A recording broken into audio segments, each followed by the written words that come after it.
आज की जो हमारी क्लास है, इस क्लास के अंदर हम डिस्कस करेंगे जो क्लास 12th का पॉलिटी का इंडियन बुक का सबसे इम्पॉर्टेंट चैप्टर, जो आप सभी के लिए, आपके आगे की राजनीति के लिए भी बहुत इम्पॉर्टेंट है। और ये एक डार्क फेज है। इस चैप्टर के अंदर हम डिस्कस करेंगे जो कि हमारे कंट्री के अंदर जो लोकतांत्रिक व्यवस्था है उस पर ही संकट आया।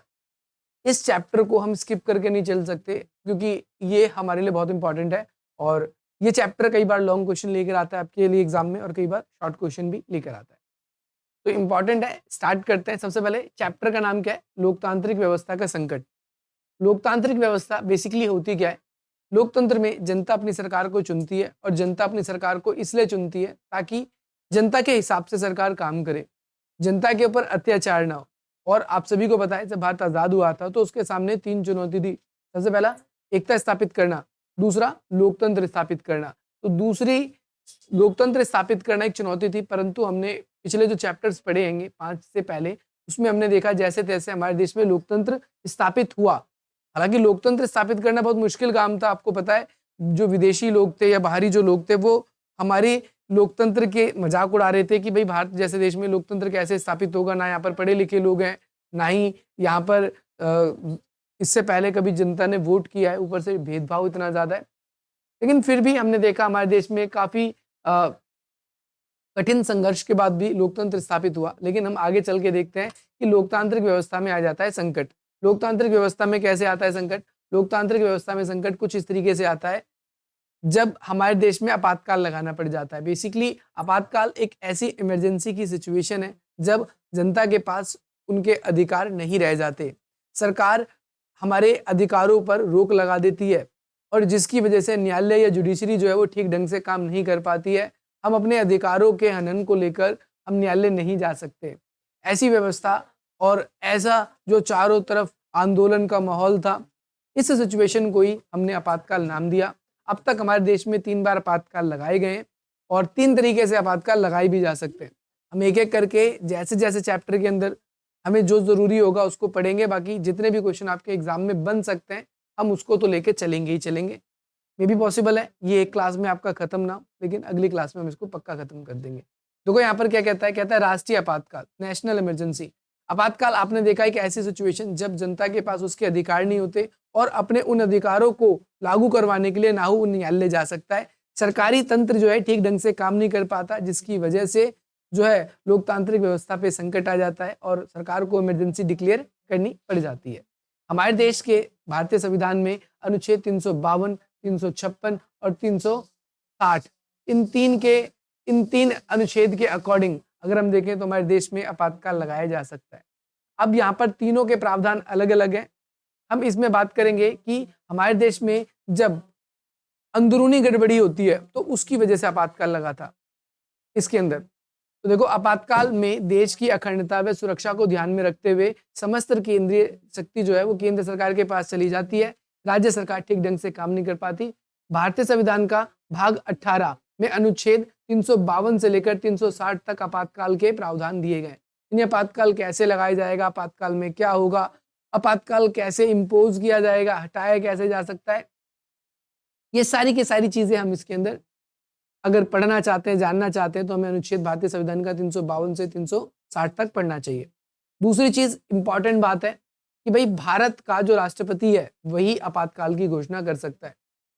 लेकिन आप सभी को पता है, जब राष्ट्रपति आपातकाल लगा रहे थे, जब हम बात करेंगे 24-25 जून 1975 की बात है, क्योंकि ये मध्य रात्रि को लगा गया था 1975 की। तो उस समय जो हमारे मतलब फॉर्मर उस समय के जो हमारे राष्ट्रपति थे, जिनका नाम था फखरुद्दीन अली अहमद, उन्होंने जब आपातकाल लगाया था तो उन्होंने डायरेक्टली मिडनाइट को ही क्या कर दिया था, आपातकाल डिक्लेयर कर दिया गया था। लेकिन आगे चल के हमने देखा कि अब आगे ऐसा नहीं होगा।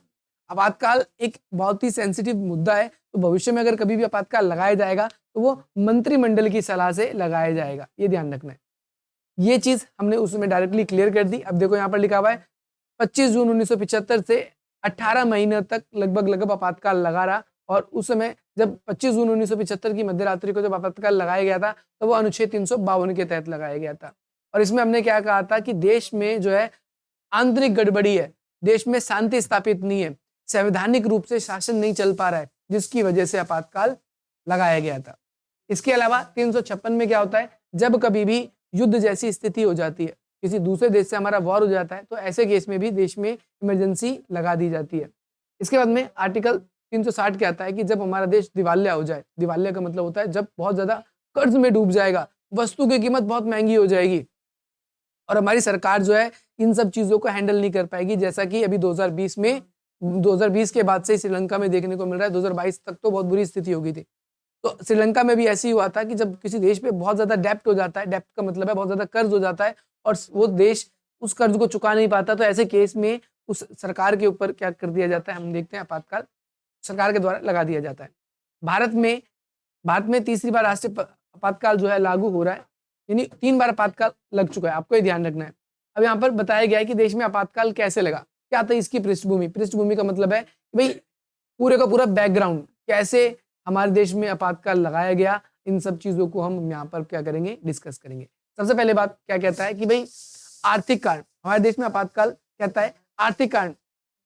आपातकाल लगने का कोई 1-2 रीजन तो है नहीं, या आपातकाल ऐसा तो नहीं कि राष्ट्रपति सो के उठा और उसका मन किया नहीं भाई देश में आपातकाल लगाना चाहिए तो लगा देते हैं, ऐसा नहीं किया जा सकता। आपातकाल लगाने का मतलब है कि सारी की सारी शक्तियां केंद्रीकृत कर देना, राज्य से सारे अधिकार ले लेना, नागरिक अधिकार नागरिकों से छीन लेना, और ये इतनी आसानी से नहीं लगाया जा सकता, 1-2 कारणों से नहीं लगाया जा सकता। तो कहता है आर्थिक कारण। सबसे पहली बात तो आपने लास्ट चैप्टर जब पढ़ा था तो आपने देखा था 1971 का जब इलेक्शन हुआ था तो इंदिरा गांधी ने एक वादा किया था, गरीबी हटाओ का नारा दिया था। इन्होंने कहा था कि अगर मैं सत्ता में आई तो गरीबी हटा दूंगी या गरीबी कम कर दूंगी, आप ये इस संदर्भ में समझ सकते हो। परंतु हमने क्या देखा, 1971 में कई सारी ऐसी घटनाएं घट जाती हैं जिसकी वजह से हमारे देश के अंदर जो है आर्थिक व्यवस्था खराब हो जाती है। जैसे 1971 में हमने देखा कि हमारा क्या हुआ, पाकिस्तान के साथ युद्ध हो गया, पाकिस्तान से युद्ध हो गया। दूसरा, मॉनसून जो है वो देर से आया, हालांकि मॉनसून का तो यही हमेशा का ही ड्रामा है कि मॉनसून देर से आया, जिससे क्या हुआ, हमारा फसलों का नुकसान हो गया, फसलों को नुकसान हो गया। और फसलों को नुकसान होने की वजह से, देखो फसलों का नुकसान हुआ, पहली चीज तो ये, और फसलों के नुकसान की वजह से हम क्या देखते हैं, और भी बहुत सारी प्रॉब्लम हुई कि जो हमारा खाद्यान्न है, खाद्यान्न संकट आ गया, खाद्यान्न संकट आया, और इस खाद्यान्न संकट की वजह से हमारे यहाँ पर खाने पीने की थोड़ी सी क्या हो गई, गड़बड़ी हो गई। तीसरी बात अगर हम कहें तो इसी समय क्या हुआ कि जो वस्तु है, वस्तुओं की जो कीमत है वो बहुत तेजी से ऊपर उठने लगी, वस्तुओं की जो कीमत है उसमें तेजी से वृद्धि होने लगी, और जो कच्चा तेल था, कच्चा तेल की कीमत में वृद्धि हुई। ये सारी चीजें हमें यहाँ पर देखने को मिलती है, और इसकी वजह से भाई भारत जो, देखो यहाँ पर और भी पॉइंट बताया क्या, देखो बांग्लादेश के संकट से भारत की अर्थव्यवस्था पे दबाव पड़ा, यानी बांग्लादेश से जो युद्ध हुआ, अमेरिका ने भारत की सहायता देने बंद कर दी। रीजन बिहाइंड इट आपको पता है, 1971 का जब वॉर हुआ था तो इसमें एक तरफ पाकिस्तान था और दूसरी तरफ आपका भारत था, इन दोनों के बीच वॉर चल रहा था। तो भारत की जो हेल्प है वो कौन कर रहा था, यूएसएसआर कर रहा था, यानी सोवियत संघ, और पाकिस्तान की मदद कौन कर रहा था, यूएसए। अब बताओ, पाकिस्तान की मदद तो यूएसए कर रहा है, तो वो कैसे भारत की सहायता देगा, उसने सहायता देना बंद कर दी थी। अंतर्राष्ट्रीय बाजार में जो तेल की कीमत थी वो बढ़ने लगी, जिससे कीमत तेल की बढ़ी तो वस्तु की कीमत भी बढ़ने लगी।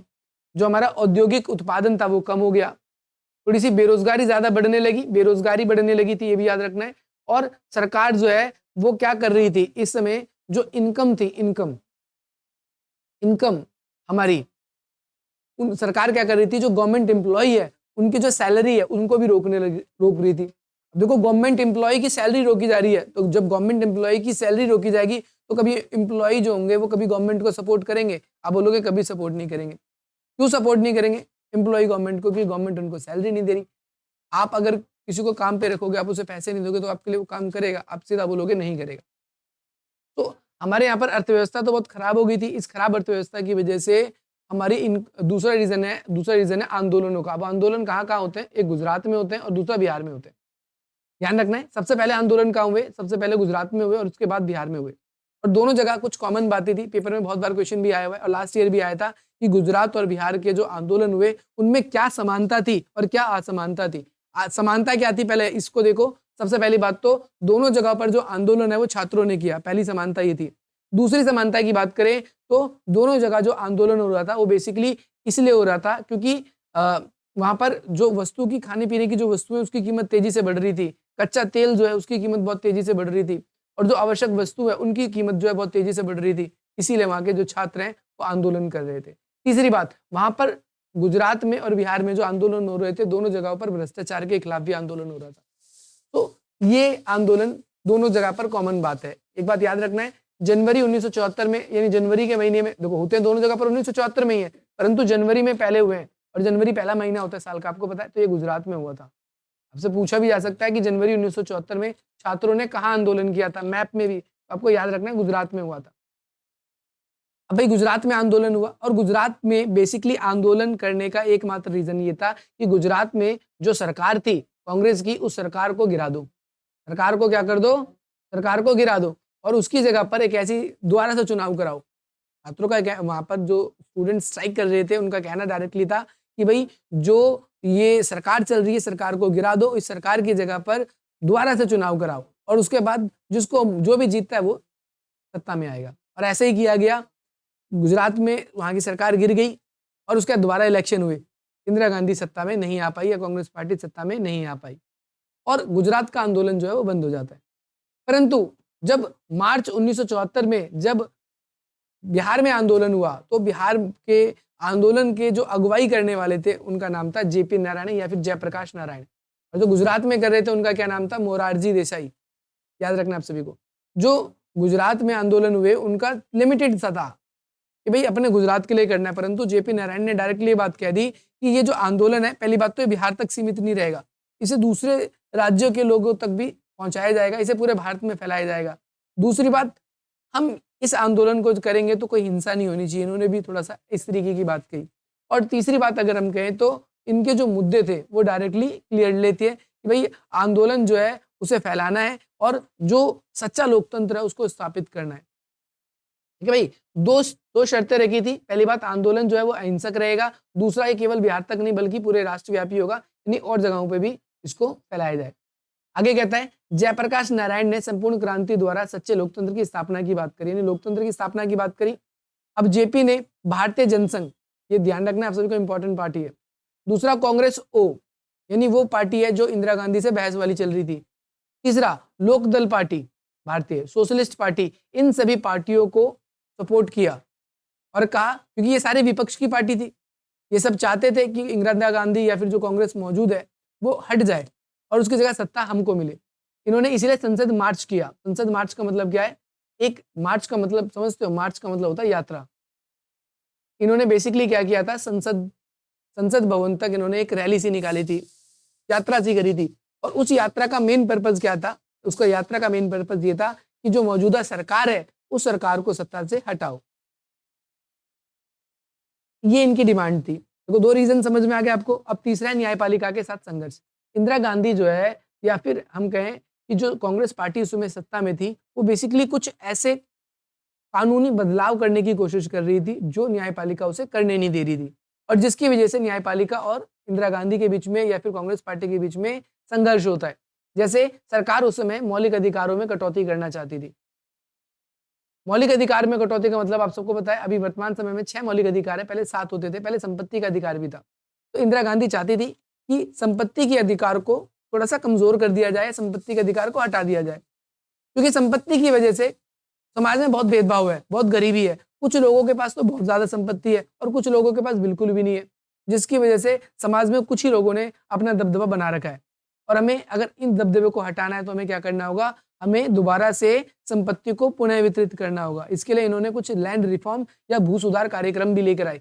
परंतु आप सभी को पता है कि हमारा संपत्ति क्या था? एक मौलिक अधिकार था। यदि हमारे किसी भी मौलिक अधिकार का हनन होता है तो सर्वोच्च न्यायालय उस समय हमारे अधिकारों की रक्षा के लिए जागरूक हो जाता है, और यही हुआ। इंदिरा गांधी जो है, या उस समय की जो कांग्रेस पार्टी थी सत्ता में, वो क्या कर रही थी? मौलिक अधिकारों में कटौती कर रही थी, और राज्य के जो नीति निर्देशक सिद्धांत है इसको लागू करने की कोशिश कर रही थी। राज्य के नीति निर्देशक सिद्धांत के थ्रू का मतलब यह है कि वो जनता को ज्यादा भला पहुंचे, इसके लिए वो पॉलिसीज बना रही थी। परंतु सर्वोच्च न्यायालय का कहना था ऐसा बिल्कुल भी नहीं हो सकता, आप मौलिक अधिकारों के साथ छेड़छाड़ नहीं कर सकते। ये किसका कहना था? ये सर्वोच्च न्यायालय का। आप सबको पता है 1973 में एक केबी भारती केस हुआ था, जिसे बोलते हैं केशवानंदन भारती मुकदमा।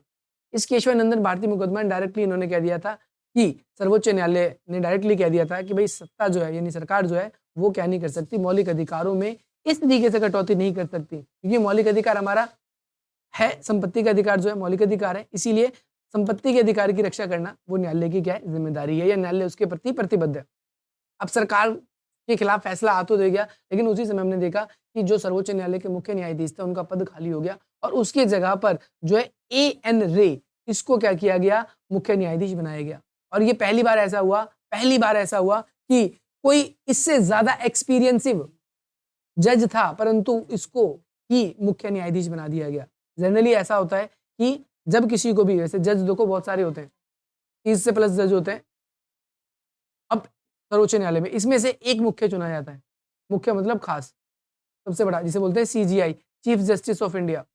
अब ये ऐसे व्यक्ति को बनाया जाएगा जिसको इन 300 में सबसे ज्यादा एक्सपीरियंस होगा, परंतु एएन रे को बनाया गया सरकार के द्वारा, इंदिरा गांधी के द्वारा, आप कह सकते हो। ये इतना एक्सपीरियंसिव नहीं था और यही रीजन है, इसके बाद से धीरे धीरे जो हमारे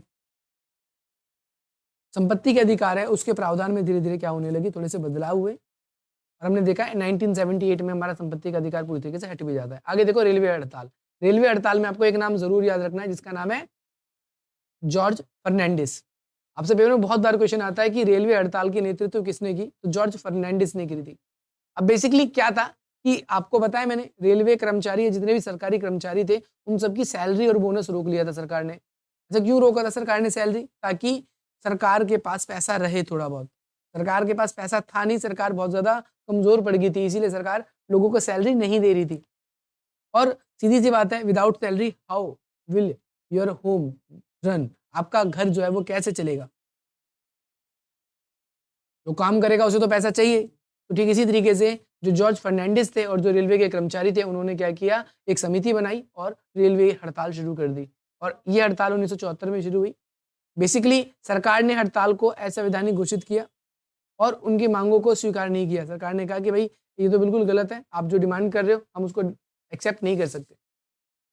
और क्योंकि जितने भी रेलवे के अधिकारी थे वो भी इसी समय गरम चूल्हे पे अपनी भी रोटी सेकने की कोशिश कर रहे थे।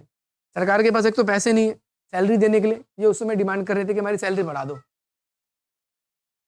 सरकार इसीलिए कह रही थी कि ये तो गलत है, असंवैधानिक है, इसकी मांग को हम क्या नहीं कर सकते, नहीं स्वीकार कर सकते। अब भाई सीधी सी बात है, इससे मजदूरों में, रेलवे कर्मचारियों में और आम आदमियों में, व्यापारियों में भी धीरे धीरे रोष पैदा होने लगा। दिखने लगा कि सरकार जनता के लिए काम नहीं कर रही है, सरकार बहुत तंग आ गई, न्यायालय उसे काम नहीं करने दे रही बार बार। एक तो अच्छा एक चीज इसमें आपको नहीं पढ़ाई गई है, मैं आपको बता दूं।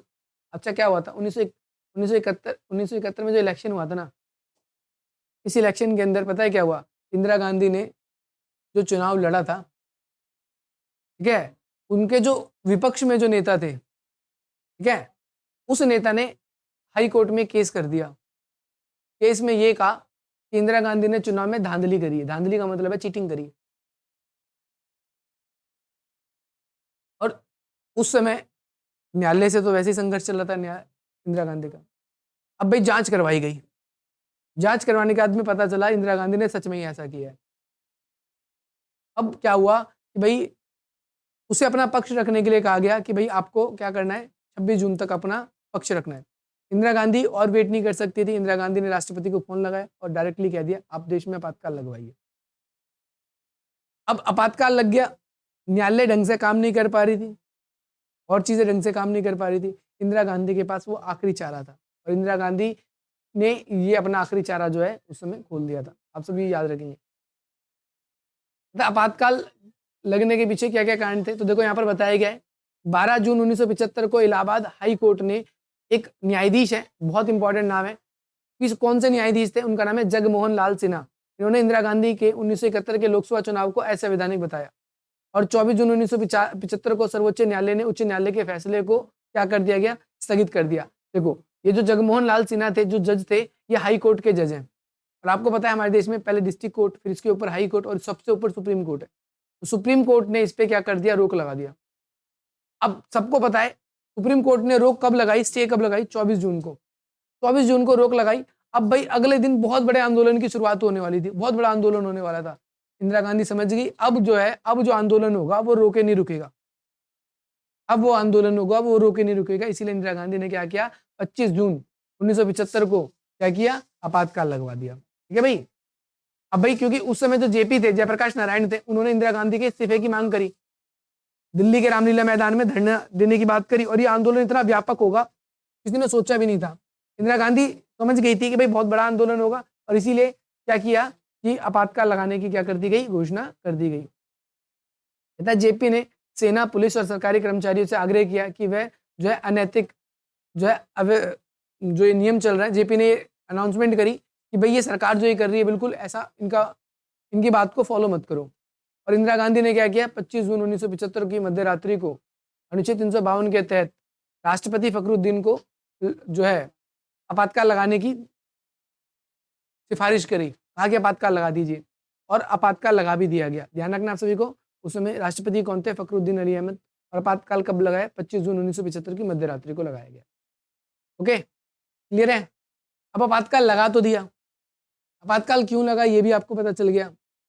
अब आपातकाल के बाद हुआ क्या क्या, परिणाम क्या हुए। तो सबसे पहले जब आपातकाल लगाया जा रहा था तो क्या किया गया, जितने भी प्रेस थे, प्रेस समझते हो जहां पर अखबार छपते हैं, उसके रात्रि को ही उसकी बिजली काट दी गई ताकि न्यूज छपी ना सके।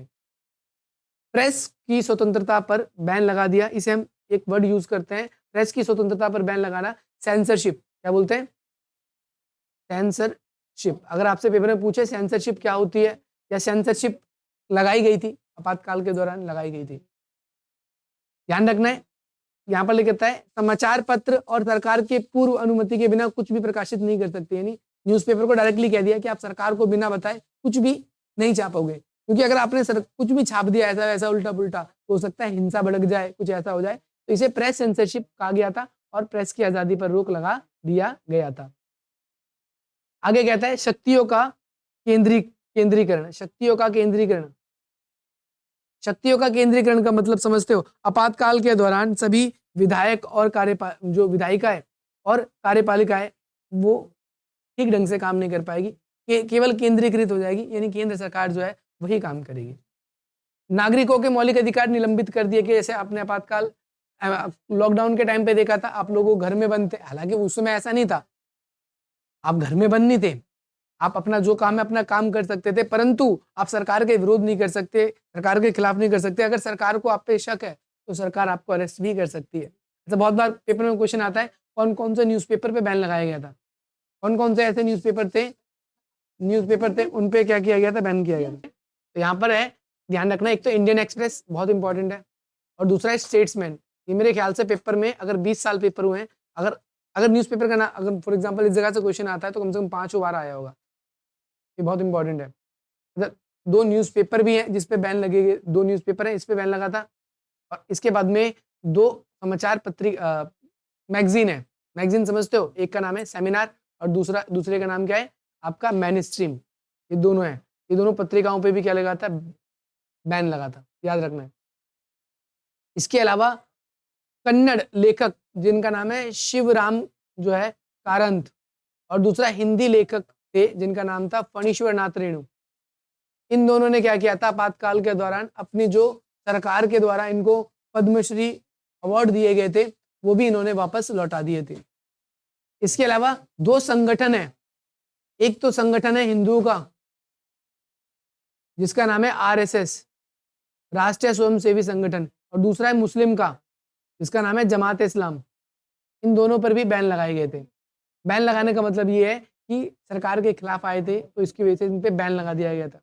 इसके अलावा आपको कोई अधिकार नहीं है, आप धरना प्रदर्शन करोगे, हड़ताल करोगे, सरकार ने इस पे रोक लगा दी गई थी। और साथ ही साथ में निवारक नजरबंदी जो है इसका व्यापक तरह उपयोग हुआ, यानी अगर आप पे शक था तो आपको क्या किया गया, अरेस्ट कर लिया गया। याद रखना आप सभी को। और अगला बहुत इंपॉर्टेंट है, ये भी 42वां संविधान संशोधन। आपसे पेपर में डायरेक्टली अलग से क्वेश्चन आया हुआ है कि 42वां संविधान संशोधन क्या था, कब हुआ था। तो सबसे पहली बात तो 42वां संविधान संशोधन 1976 में हुआ। इसमें 3 परिवर्तन हुए थे। पहला परिवर्तन यह है कि भाई राष्ट्रपति, प्रधानमंत्री और उपराष्ट्रपति इसका जो चुनाव होगा उसे किसी भी कोर्ट में चैलेंज नहीं कर सकते थे। इंदिरा गांधी को देखा था ना आपने, 1971 का जो चुनाव था वो कोर्ट में चला गया मामला, और भाई कोर्ट ने फैसला भी दे दिया, तो उन्होंने कहा कि नहीं, इनका कोई भी अगर इनका चुनाव हुआ है तो इनको लेकर आप कोर्ट में नहीं जा सकते। पहली तो इन्होंने ये बात कह दी। दूसरी बात कह दी कि भाई जो आपातकाल का टाइम है, उस समय जो लोकसभा है उसका कार्यकाल 6-6 महीने बढ़ाकर क्या किया जा सकता है, 6-6 महीने बढ़ाकर 1 साल तक बढ़ाया जा सकता है। नहीं, 5 साल तो नॉर्मल होता है, 6-6 महीने करके 1 साल और बढ़ जाएगा, तो ये 6 साल हो जाएगा। तीसरी बात जो कि इसमें नहीं लिखी गई है, वो मैं अभी बता देता हूँ आप लोगों को। तीसरी बात इसमें ये थी कि अगर भविष्य में कभी भी आपातकाल लगाया जाएगा तो मंत्रिमंडल की सलाह पे ही लगाया जाएगा। मंत्रिमंडल जब तक ऐसे एडवाइस नहीं करेगी तब तक नहीं।